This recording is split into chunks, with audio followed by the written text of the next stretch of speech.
My name is Cheryl Thompson, 72 years old with more energy than most 60-year-olds. Running errands for my son and his wife was something I did gladly until that Tuesday at Riverside Cleaners. Frank, the owner, pulled me aside with fear in his eyes about something he found in my daughter-in-law Laura's coat pocket. What he showed me shattered 30 years of trust in an instant. Before I continue this nightmare, where are you watching from today? Drop a comment below, and subscribe to hear how I saved my grandchildren from a woman I thought I knew. I spent 40 years as a school principal before retiring. My classroom days gave me a good sense about people, or at least I thought so until Laura came into our lives. My husband Walter passed away 5 years ago from heart failure, leaving me alone in our colonial home in Mapleton, Connecticut. Thank goodness for my son James. He checked on me daily after Walter died, helping me find reasons to keep going when grief threatened to swallow me whole. James followed his father into architecture, becoming even more successful than Walter had been. His firm designs commercial buildings across New England, and at 43, he had everything except a family of his own. I worried he might be married to his career forever until he met Laura at a hospital fundraiser 7 years ago. She was breathtaking that night, according to James. 35, sophisticated with dark auburn hair and a medical research background.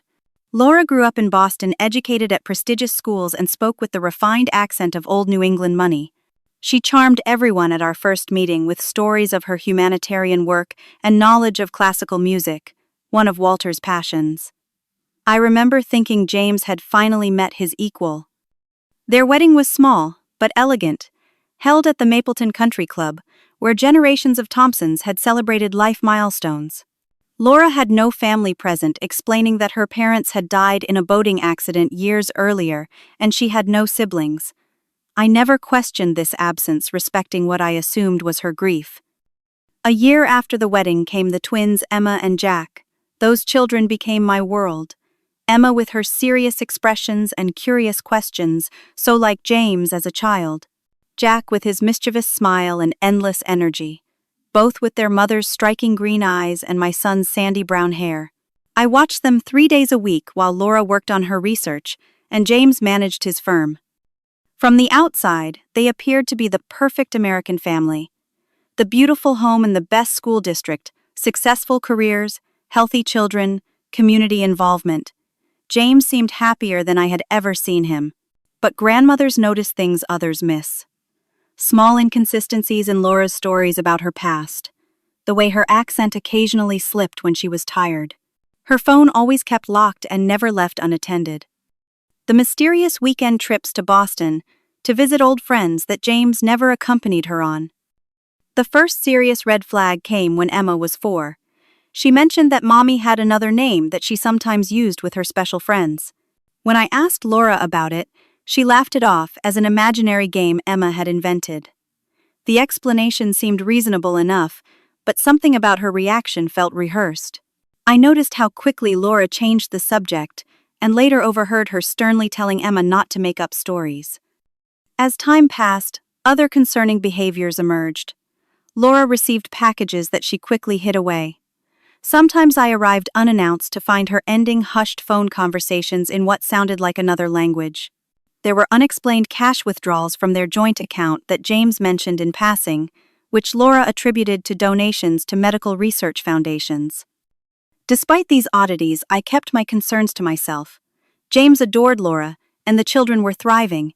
What right did I have to cast suspicions based on nothing concrete? Maybe my loneliness after Walter was making me paranoid or jealous of their happiness.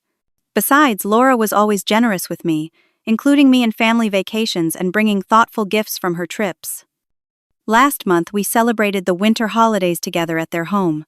Laura went all out decorating, cooking traditional foods, and buying extravagant presents for everyone. She wore a stunning cream-colored wool coat to Christmas Eve service that James had given her as an early gift. The coat was cashmere, with pearl buttons, probably costing more than most people spend on a month's rent. After dinner, Laura asked if I would mind taking the coat to my regular dry cleaner, since their usual place was closed for the holidays, and she needed it cleaned before a conference in early January. I agreed without hesitation. After all, Riverside Cleaners had been handling my family's garments for decades, and Frank Morgan, the owner, had been a friend of Walter's since high school. Laura thanked me profusely, insisting I take $100 for the cleaning and my trouble. I thought the amount excessive, but accepted to avoid an argument. I tucked the coat and money into my car the next morning, planning to drop it off after New Year's Day. If only I had known that this simple favor would unravel everything we thought was true about the woman who had been part of our family for 7 years. The woman who gave me my precious grandchildren. The woman who was nothing like she pretended to be. Riverside Cleaners sits on a corner of Main Street in a brick building that dates back to the early 1900s. The business started with Frank's father just after World War II and maintained its reputation for quality and discretion among Mapleton's oldest families. The bell above the door still jingles the same tune it did when Walter first took me there as newlyweds 50 years ago. Frank Morgan greeted me with his usual warm smile when I entered on that Tuesday morning. At 77, his hands showed age spots and slight tremors, but he maintained the same meticulous attention to detail that made his business successful. The shop smelled of clean fabric, and light starch racks of plastic-covered garments lined the walls, and the gentle hum of pressing machines created familiar background noise. I placed Laura's expensive coat on the counter, along with a few of my own items, chatting with Frank about his grandchildren's college acceptances. Nothing seemed unusual until he finished writing up my ticket. Frank glanced toward the door then, at the young assistant working in the back. Something in his expression changed, becoming grave, in a way I had only seen at Walter's funeral. Frank asked his assistant to handle the front for a few minutes. Then, to my surprise, he locked the front door and flipped the sign to closed. My heart began beating faster as he gestured for me to follow him through the beaded curtain separating the counter from the back room. Among the steam presses and clothing racks, Frank spoke in a hushed voice. He explained that while preparing Laura's coat for cleaning, he had checked the pockets, as he always did for all garments. What he found disturbed him enough to contact me immediately. Frank reached behind a stack of pressed shirts and retrieved a small paper bag. His hands trembled more than usual as he opened it. Inside were 3 identification cards with Laura's photo but different names. Elizabeth Keller, Sophia Morgan, Patricia Wells. Each had different birth dates and addresses across different states. Beside these lay a small black USB drive and a sealed plastic bag containing white powder. I stared in disbelief, my first thought being that there must be some mistake. Perhaps these items belonged to someone else and were accidentally placed in her coat. But Frank shattered this hope with his next words. Frank explained that before taking over the cleaning business, he had served 20 years in military intelligence. His training made him recognize certain patterns. The IDs were high-quality forgeries. The USB drive was encrypted with security measures, beyond what an ordinary person would use. And the powder, while he couldn't confirm without testing, resembled substances he had encountered during operations targeting international smuggling rings. My hands shook as Frank continued his revelation. For the past 2 months, he had occasionally seen Laura meeting with individuals he recognized from his law enforcement contacts. Men associated with money laundering operations for Eastern European criminal organizations. These meetings occurred in the small park behind the town library, always brief, always with packages or envelopes exchanging hands. Frank had initially dismissed the sightings, believing he was mistaken about Laura's identity from a distance. But finding these items confirmed his worst suspicions. His face showed genuine fear as he gripped my hands and delivered words that still echo in my nightmares. Take your grandchildren and leave town before dawn. These people are dangerous.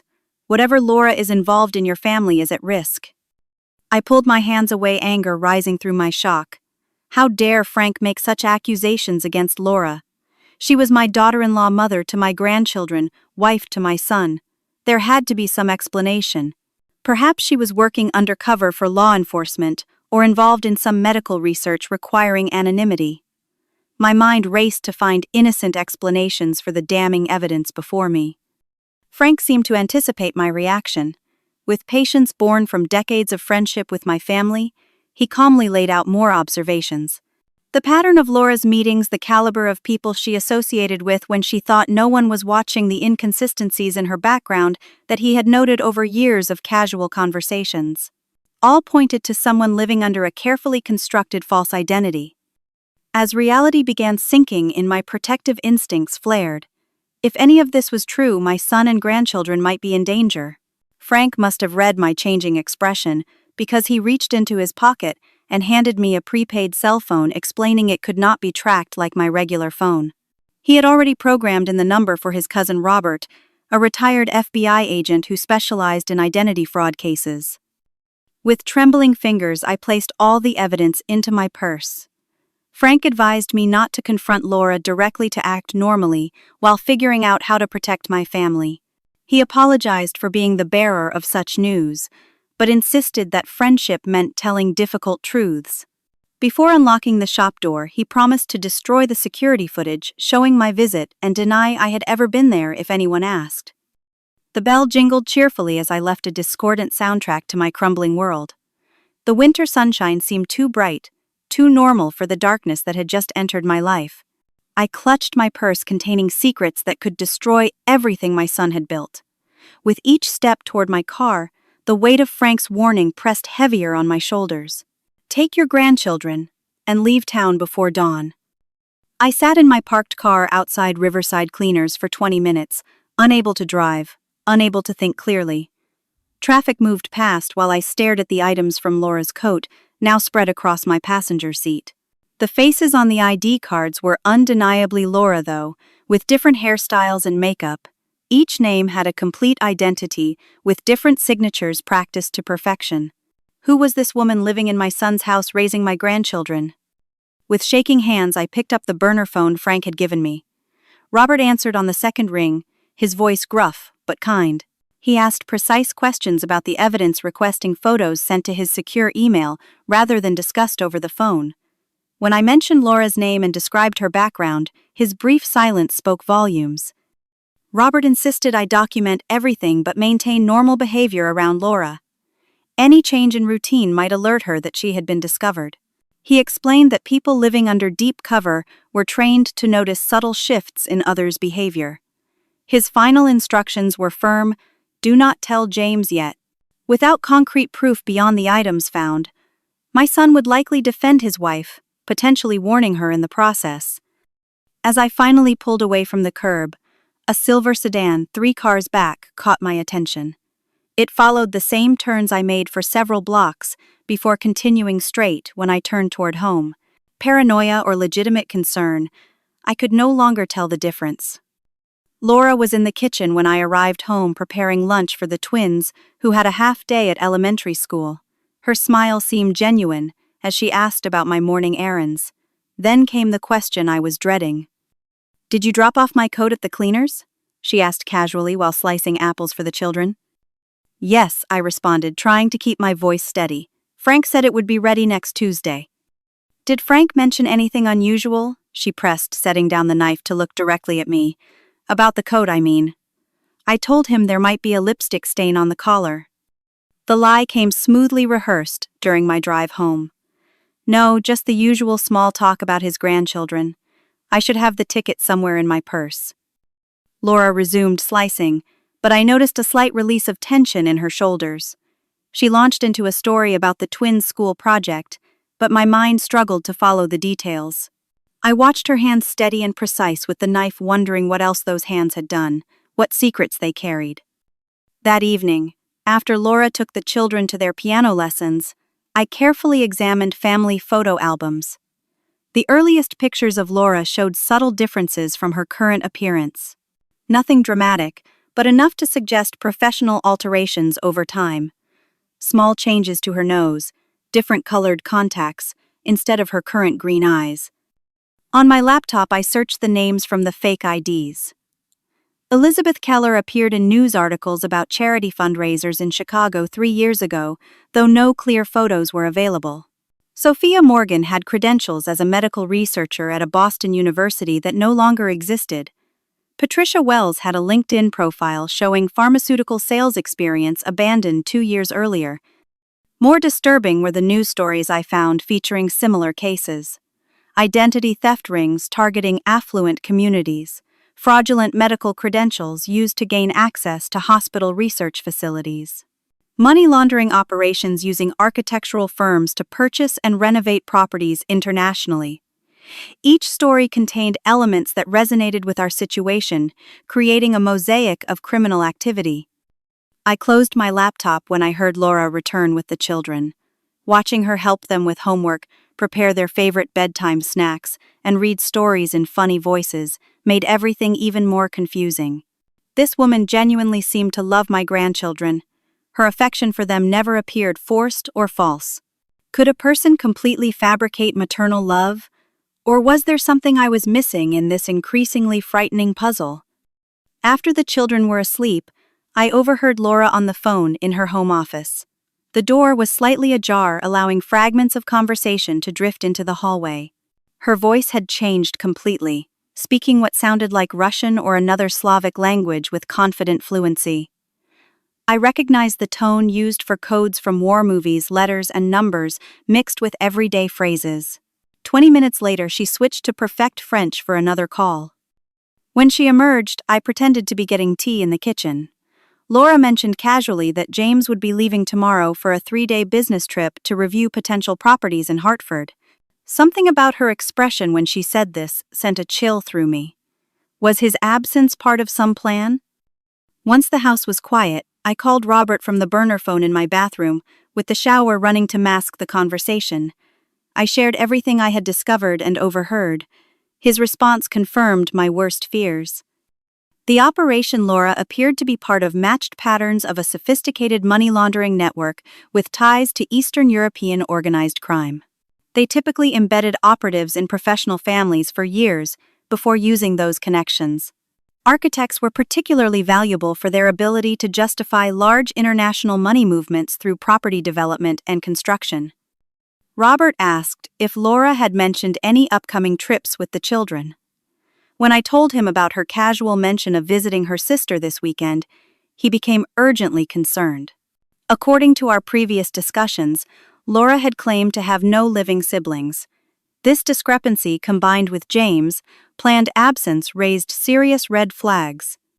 Sleep was impossible that night. I lay awake watching the shadows move across my ceiling, my mind filled with worst-case scenarios. The peaceful family life we had built felt like a soap bubble about to burst. Outside, occasional car headlights swept across my windows, each one making me wonder if we were being watched. Morning brought no clarity, only the necessity of maintaining a facade of normalcy. I prepared breakfast for the twins as usual, while Laura packed James' suitcase. My son kissed his children goodbye, promising souvenirs from his trip. He hugged me warmly, completely unaware that his world was balanced on a knife edge. I wanted to grab him to tell him everything, to beg him not to leave, but Robert's warnings echoed in my mind. Without irrefutable proof, James would never believe such accusations against the mother of his children. As his car disappeared down the driveway, Laura turned to me with a smile that now seemed calculated rather than warm. She announced plans to take Emma and Jack to visit her sister in Vermont for the weekend, leaving tomorrow morning. The children cheered at the prospect of seeing their aunt and playing with their cousins' farm animals. I felt sick knowing these relatives likely did not exist. My mind raced for a way to prevent Laura from taking my grandchildren across state lines. Once they left, finding them might become impossible. Desperation inspired a plan as I clutched my stomach and grimaced in apparent pain. Years of elementary school theater productions had taught me enough dramatic skills for this performance. I have been feeling awful all morning, I confessed, describing symptoms of a stomach virus that had allegedly been circulating at my senior center. Laura looked annoyed but quickly masked it with concern. I embellished the performance, suggesting that I should probably stay in bed for a day or two, disappointed that I would be too ill to help with the children before their trip. Laura hesitated, then suggested postponing their Vermont visit if I was too sick to be alone. I protested weakly, insisting they should go as planned. But perhaps they could leave Saturday instead of Friday, giving me an extra day to recover. The suggestion worked. Laura reluctantly agreed to delay their departure by one day, giving me precious additional hours to gather evidence and contact Robert. Throughout the day, I noticed Laura watching me more closely than usual. When I went to retrieve my reading glasses from my purse, she appeared suddenly in the hallway asking if I needed anything. The casual question felt like a trap. Later, I nearly gasped when I found her in my bedroom, supposedly leaving fresh towels, but standing near the drawer where I had hidden the burner phone. The most frightening moment came late afternoon. While Laura was helping Emma with homework, I slipped into the master bedroom to photograph the contents of her jewelry box, searching for more evidence as Robert had requested. The sound of her footsteps coming up the stairs sent panic through me. I barely managed to return everything and pretend to be leaving fresh laundry when she entered, her eyes scanning the room suspiciously. "Did you need something, Cheryl?" she asked, her voice pleasant, but her eyes cold. "Just dropping off your clean sweaters," I replied, pointing to the folded stack I had carried as my excuse. "How thoughtful," she said, moving to her dresser. "You know, I could have sworn I heard my jewelry box close." My heart thundered as I feigned confusion. "I did bump into your dresser. These old hips aren't as nimble as they used to be. Maybe that was the sound." She seemed to accept this explanation, but I felt her eyes on my back as I left the room. That night, following Robert's advice, I installed a recording application on my phone, disguised as a health monitoring app for seniors.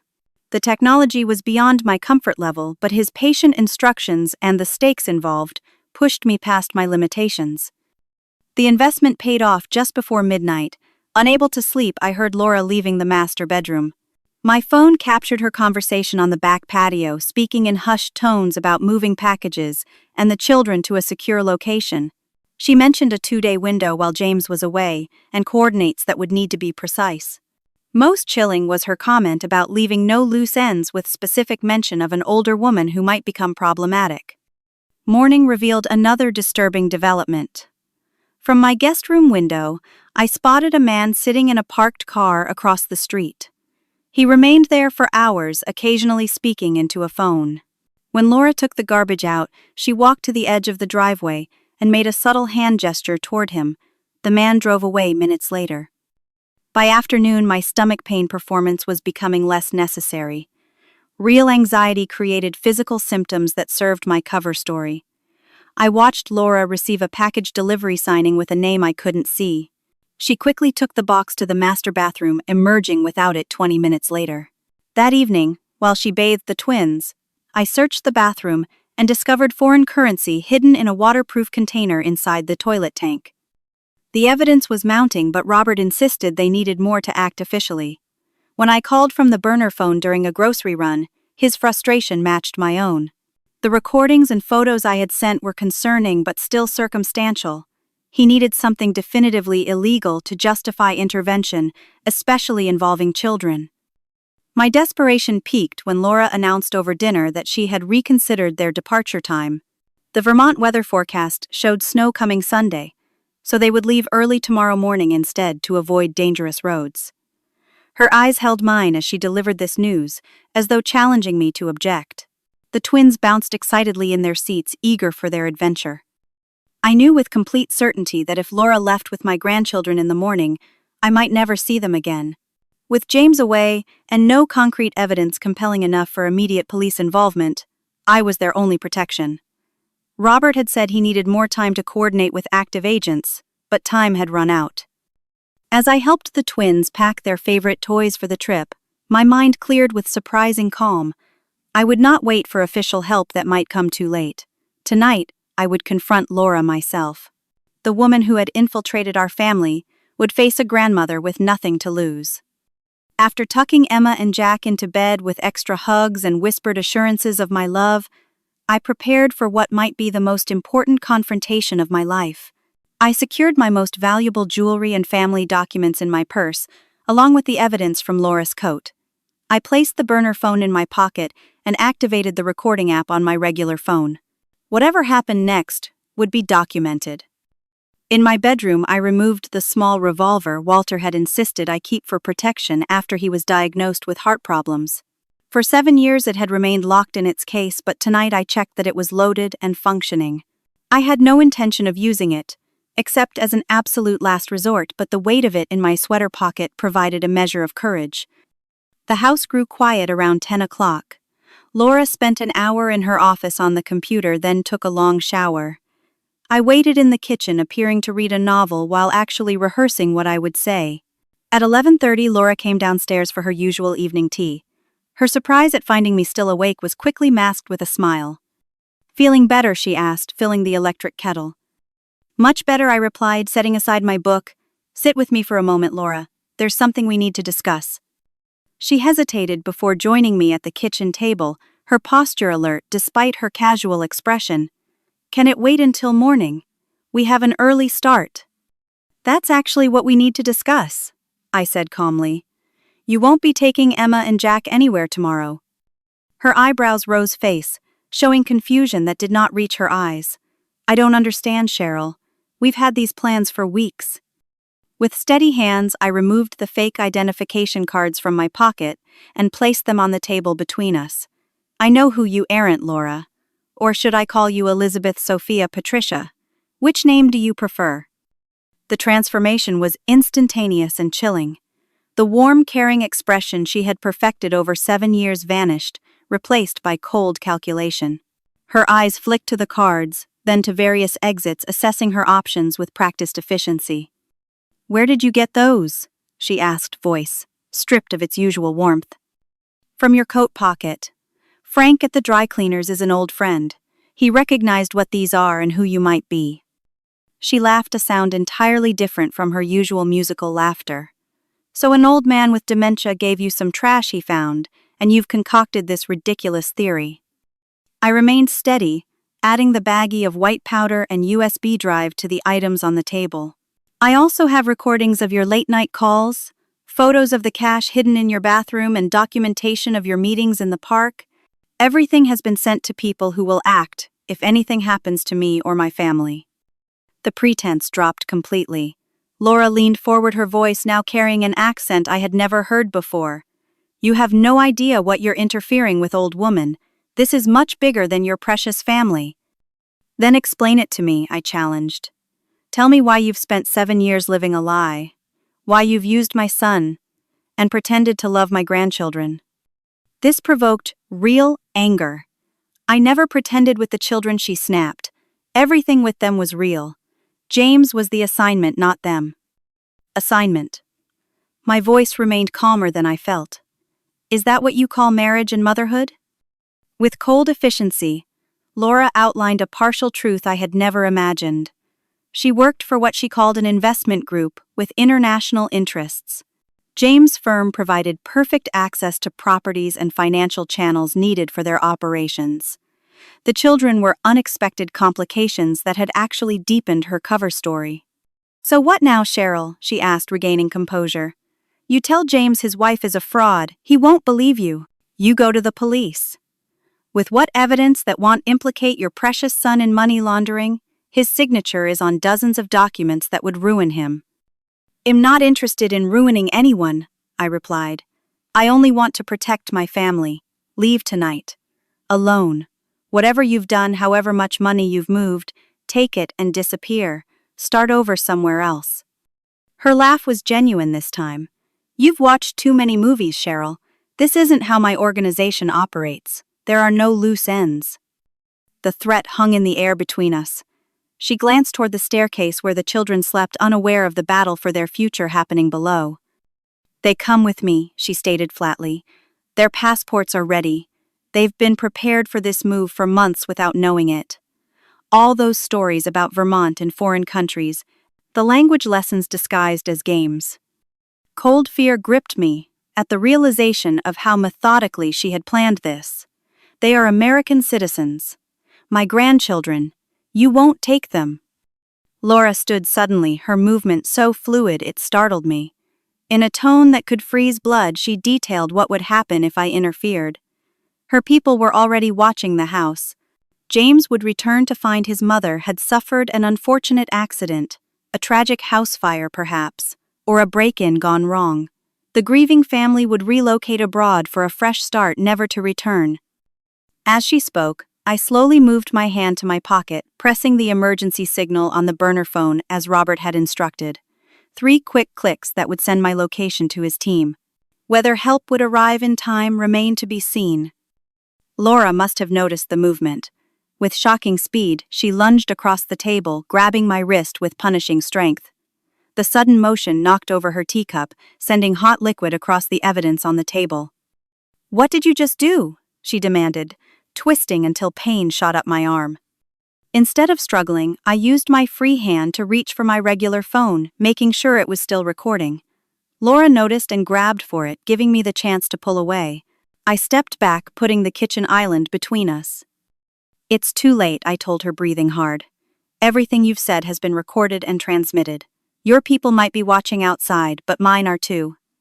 This was a desperate bluff. But Laura hesitated, uncertainty crossing her face for the first time. I pressed the advantage, hoping to keep her talking until help arrived or I could reach the children. "How much do your employers value your discretion, Laura?" I asked. "Because right now you're a liability to them. You exposed their operation because you got careless with your coat."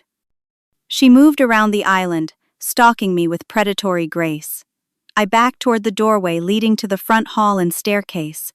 Her face showed a calculation I had never seen before, weighing options, measuring risks. "The children and I will be gone within 30 minutes, she stated coldly. "You have a choice, Cheryl. Stay out of my way and live, or interfere and die here. Either way, you won't see Emma and Jack again." The casual cruelty with which she spoke their names ignited something primal within me. This woman might have given birth to my grandchildren, but she was ready to rip them from everything familiar for her criminal enterprises. In that moment, I found strength I didn't know I possessed. While Laura watched me expecting surrender, I lunged for the hallway and the stairs beyond. She reacted instantly, grabbing my sweater and pulling me backward. We struggled at the foot of the staircase, her younger strength against my desperate determination. The gun pressed against my side in my pocket, but I couldn't bring myself to draw it with the children sleeping above. Laura shoved me against the wall, her forearm pressing against my throat. Years of yoga and swimming gave her surprising strength, and dark spots began dancing in my vision. With my remaining strength, I brought my knee up sharply, connecting with her thigh. The sudden pain made her loosen her grip just enough for me to twist away and scramble up several steps. Grandma Emma's sleepy voice called from the top of the stairs. "What's happening?" Laura froze her expression, shifting to the mother persona with frightening speed. "Nothing, sweetie," she called up in her normal voice. "Grandma isn't feeling well. Go back to bed." "Emma," I gasped, still catching my breath. "Get your brother and go to the blue room. Lock the door. Do it now." The confusion on my granddaughter's face twisted into fear as she looked between us. Laura started up the stairs, her voice soothing but her movements urgent. "Emma, darling, everything is fine. Grandma is confused." I blocked Laura's path on the stairs, using my body as a barrier. "Emma, remember the secret code word Grandpa Walter taught you?" I called up. "The word we use when there's danger." Emma's eyes widened. "Bluebird," she whispered. "Yes, Bluebird," I confirmed. "This is a Bluebird situation. Get Jack and go to the blue room now." To Laura's visible confusion, Emma turned and ran back down the hallway. The blue room was what our family called the reinforced safe room. Walter had insisted on installing in the basement after September 11th. Only family knew the code to enter, and once sealed it could withstand almost anything short of professional explosives. Laura realized what was happening a second too late. She lunged past me up the stairs, but the delay had given Emma enough time to wake Jack and head for the basement. Laura grabbed my hair, pulling me backward down several steps. Pain exploded across my scalp as I clutched the banister to keep from falling. "What have you done?" she hissed, her accent now fully present. "Protected my family," I gasped, kicking backward and connecting with her knee. The sound of a car engine outside drew her attention momentarily. She glanced toward the front windows, then back to me with renewed urgency. Releasing me, she sprinted up the stairs toward the children's bedrooms. I stumbled after her, my hips screaming in pain from the fall, but adrenaline pushing me forward. The children's beds were empty. Laura tore through the rooms, checking closets and under furniture. Her composed facade had completely disappeared, replaced by frantic determination. When she turned to face me in the hallway, Her expression was murderous. "Where is the safe room?" she demanded. I backed toward the stairs, saying nothing. Laura advanced on me, calculating once more. From below came the sound of the front door opening. Voices called out unfamiliar code words, and heavy footsteps moved through the house. Laura's eyes darted around like a trapped animal. For a moment, I thought she might attack me again out of sheer desperation. Instead, she darted into the master bedroom.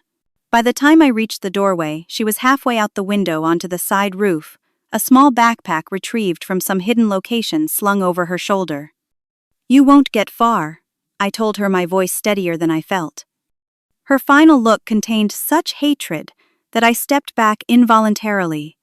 "This isn't over," she promised before disappearing into the darkness. Heavy footsteps pounded up the stairs behind me. Robert appeared with two younger men, all wearing tactical gear and carrying weapons. Within minutes, the house was secured and the property surrounded. Outside, I could hear radio communications as teams searched the surrounding area for Laura. In the basement safe room, Emma and Jack huddled together on the small cot, frightened but unharmed. When I entered using the family code, they flew into my arms, trembling and confused. I held them tightly, thanking Walter for his paranoia about home security and for teaching the children emergency protocols disguised as family games. As sirens wailed in the distance and strangers secured our home, I rocked my grandchildren, gently whispering that they were safe. The nightmare wasn't over, but they were protected. Whatever happened next, Laura would not take them from their family. That simple certainty gave me strength as the longest night of my life continued around us. Dawn broke over a house transformed into a law enforcement command center. Robert had called in favors from active FBI contacts, resulting in a full tactical response once I had provided enough evidence of immediate danger to the children. Emma and Jack remained in my arms for hours, eventually falling into exhausted sleep while agents photographed evidence and secured the property. James arrived home shortly after sunrise, his business trip abandoned following an urgent call from Robert. I will never forget the devastation on my son's face as he was escorted into the safe room where we waited. He knelt before his sleeping children, touching their faces gently as though to confirm they were real and unharmed. When he finally looked at me, his expression held confusion, betrayal, and gratitude in equal measure. "How did you know?" he whispered, careful not to wake the twins. I pointed upward, unwilling to discuss details in front of the children even while they slept. James nodded his understanding, kissing each child before leading me to a more private area of the basement where we could talk while still watching them. The story poured out of me in hushed tones. The dry cleaning discovery, Frank's warning, the evidence collection, the confrontation. With each detail, James' face grew paler, occasionally shaking his head in disbelief or covering his mouth to suppress emotional outbursts that might wake the children. When I finished, he sat in stunned silence, 7 years of memories being rewritten in his mind.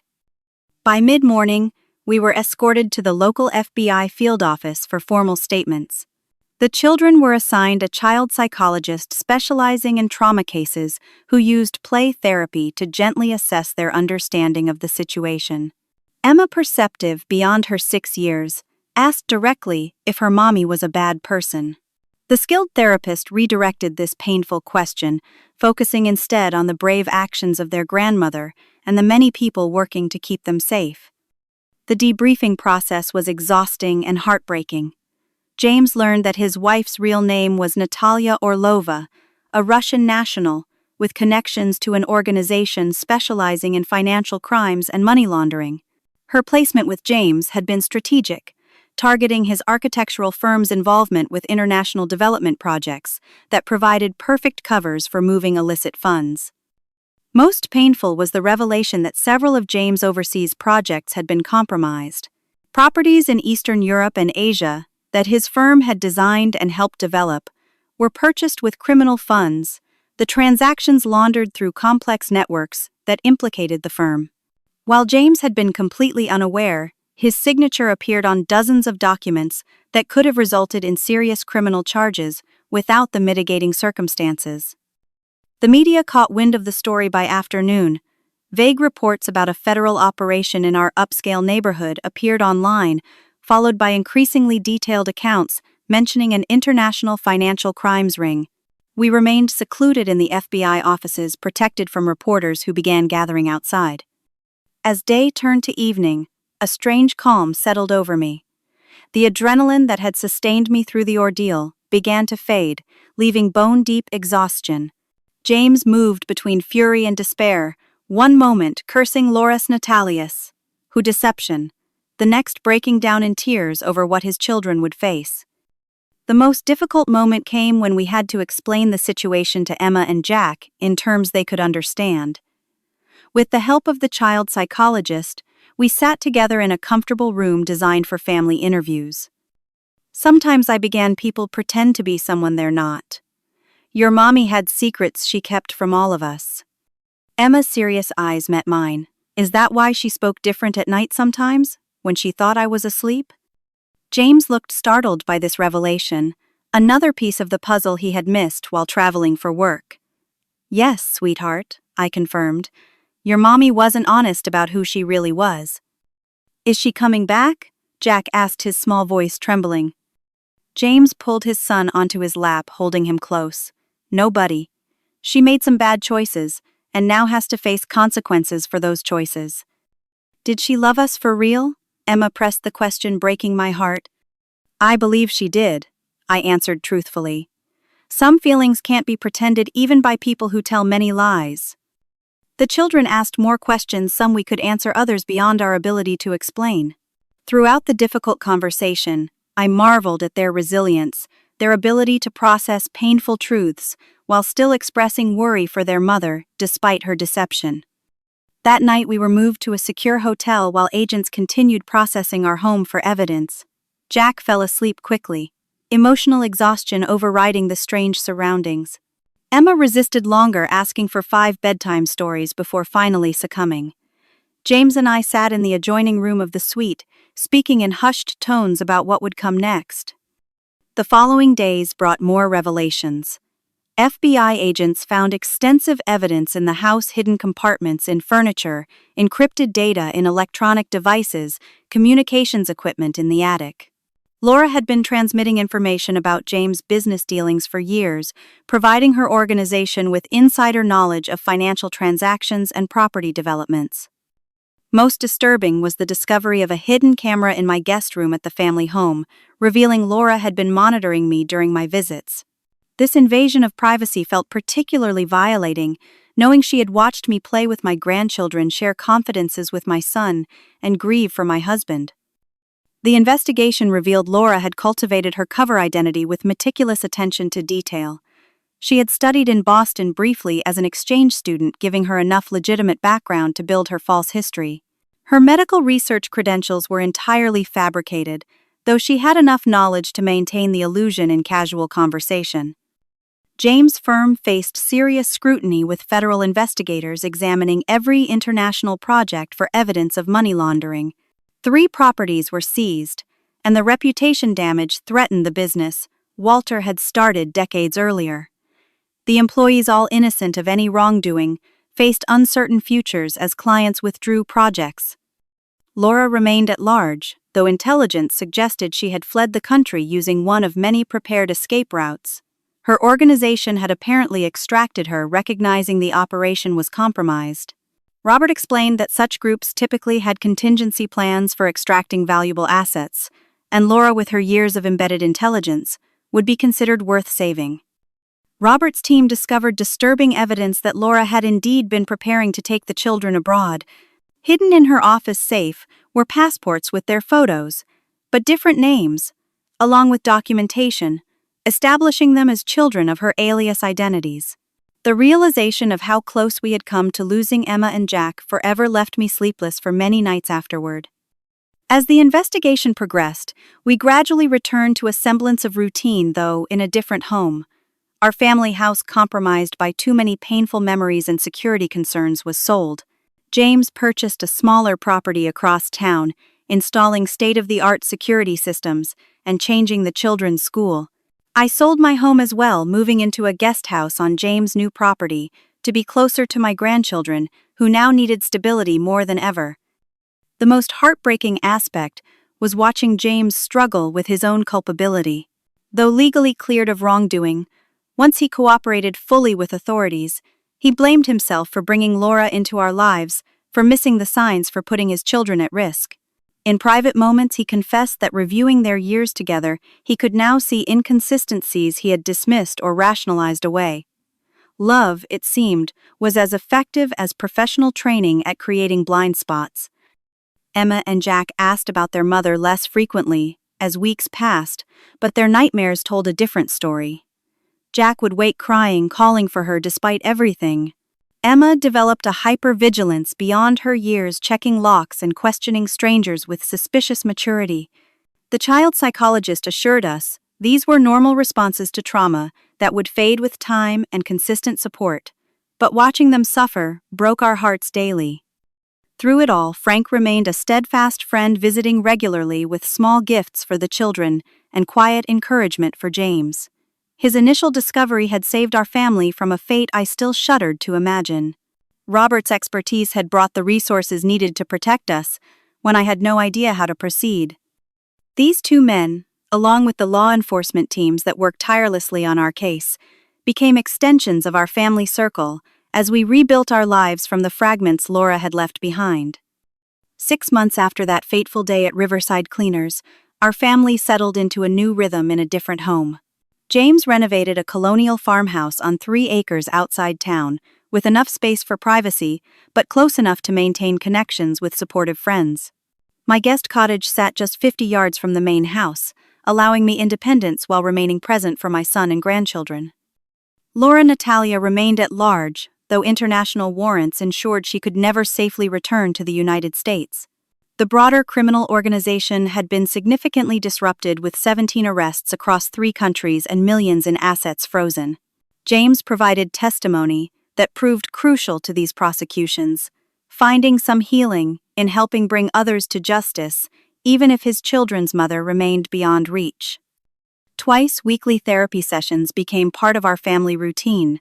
James worked with a counselor specializing in betrayal trauma, while the children met with their child psychologist for play therapy that helped them process their experiences. I joined a support group for families affected by identity fraud, finding unexpected comfort in sharing our story with others who truly understood. Our vigilance remained high, but gradually shifted from paralyzing fear to cautious awareness. James installed a comprehensive security system designed by former intelligence officers, but we balanced safety measures with creating a loving home environment. The children needed structure and normalcy alongside protection, a delicate balance we work daily to maintain. Emma showed remarkable resilience, channeling her experiences into artistic expression. Her therapist encouraged drawing as a way to process emotions, resulting in powerful images that revealed her inner healing journey. Early pictures showed dark figures and threatening shadows, gradually evolving into colorful family scenes with protective boundaries. Jack found comfort in building elaborate structures with blocks and construction toys, creating safe spaces with multiple exits and hidden rooms, working through his fears in tangible ways. James rebuilt his professional life with determination and integrity. Rather than trying to salvage his compromised firm, he established a smaller practice, focusing on sustainable local projects. The transition meant financial adjustments, but the work brought genuine satisfaction without the international travel that had created opportunities for Laura's deception. Several loyal employees followed him to the new venture, their solidarity a testament to his character despite everything. Frank Morgan became a regular visitor, his friendship with our family deepening through shared experience. At 78, he still ran Riverside Cleaners, though he spoke of retirement and passing the business to his nephew. The twins adored him, calling him Uncle Frank and begging for his stories about Mapleton in earlier decades. His quick thinking and courage had saved our family a debt we acknowledged could never truly be repaid. Robert remained in touch professionally and personally, his expertise in identity fraud cases making him a valuable advisor as the legal proceedings continued. He helped James understand the sophisticated methods Laura had used, providing context that somewhat eased my son's self-recrimination for not detecting the deception sooner. Robert often reminded us that such operatives underwent extensive training, specifically designed to avoid detection by those closest to them. As autumn arrived, we celebrated our first Thanksgiving in the new home. The table was simpler than in previous years, the guest list smaller, but the gratitude more profound. James prepared the turkey following Walter's recipe, while I taught Emma and Jack to make their grandfather's famous apple pie. The children set the table with handmade decorations, their artwork prominently displayed around the dining room. We invited Frank and Robert to join us, these two men who had become integral to our family story. Before the meal, James asked each person to share something they were thankful for. Jack mentioned his new treehouse with its secret password. Emma expressed gratitude for her art classes. Frank appreciated his health and good friends. Robert thanked us for including him in our celebration. When my turn came, I simply looked at the faces around the table and said, "This, just this." Later that evening, after the guests had departed and the children were asleep, James and I sat on the porch, wrapped in blankets against the November chill. He showed me drawings Emma had created for a school assignment titled My Real Family. The pictures showed James, the twins, me, Frank, and Robert surrounded by a golden circle she explained was protection. What struck me most was the absence of sadness in the images. No empty space where Laura should have been, just completeness in what remained. The healing continued in unexpected ways. James began dating again in the new year, cautiously accepting an invitation from a woman he knew through community volunteer work. Christine was a widow with a teenage son, her gentle humor and straightforward nature, a stark contrast to Laura's manufactured perfection. I watched my son carefully vet her background, introducing her slowly to our family circle, his caution tempered with growing openness to trust again. As winter turned to spring, our home felt increasingly like a sanctuary rather than a fortress. The security systems remained, but fear no longer dictated our daily choices. The children played outdoors, attended school functions, and developed friendships with neighborhood kids. James' smile appeared more frequently genuine rather than forced. My own nightmares about losing my grandchildren gradually faded, replaced by appreciation for each ordinary day together. The courts finally resolved the last of the legal matters by summer. James was fully cleared of any wrongdoing, his cooperation with authorities, acknowledged as instrumental in dismantling significant portions of the criminal network. The financial repercussions would affect us for years to come, but the psychological closure the verdicts provided proved more valuable than any monetary consideration. One evening, as I helped Emma with her homework, she asked the question I had been expecting for months. Does missing mom sometimes make me bad since she did bad things? The directness of her inquiry caught me off guard, but I chose my words carefully. No, sweetheart. You can miss the good parts of someone while understanding they made wrong choices. Your memories are real, even if some of what she showed us wasn't. Emma considered this her expression serious beyond her years. She lied about lots of things, but I think she really liked reading me stories. That felt true. I nodded, acknowledging her insight. I believe that too. Sometimes people can do very wrong things but still have real feelings. That's what makes life complicated. She seemed satisfied with this answer, returning to her assignment with renewed focus. These moments of honest conversation, painful as they might be, formed the foundation of our family's new reality. We established traditions of truth-telling, encouraging questions, without judgment, acknowledging complexity, rather than seeking simple explanations that would ultimately fail the children as they grew older and understood more. Looking back now, from the perspective of additional years, I recognize that Tuesday morning at Riverside Cleaners as both the most terrifying and most transformative day of my life. The revelation of Laura's deception shattered our family narrative but created space for a more authentic story to emerge. The facade of perfection gave way to genuine connection, born of shared trauma and recovery. The wisdom I gained came at tremendous cost, yet I would not trade it for the comfortable ignorance of before. I learned to trust my instincts, those subtle whispers of unease I had dismissed for years. I discovered strength within myself that only emerged when everything familiar was threatened. Most importantly, I recognized that family is defined not by blood or legal documents, but by those who remain, when the unthinkable happens, who rebuild alongside you from the rubble of what was lost. If you find yourself questioning inconsistencies in someone close to you, pay attention to that inner voice. It may be nothing, or it may be everything. Have you ever had a feeling about someone that others dismissed? Share your experience in the comments below. If my story helped you in any way, please like this video and subscribe to hear more journeys of survival and resilience. Remember that healing is rarely linear, but with love and time, even the deepest wounds can become sources of strength and wisdom. Thank you for listening to my story, and may you trust yourself enough to recognize both danger and grace when they appear in your life.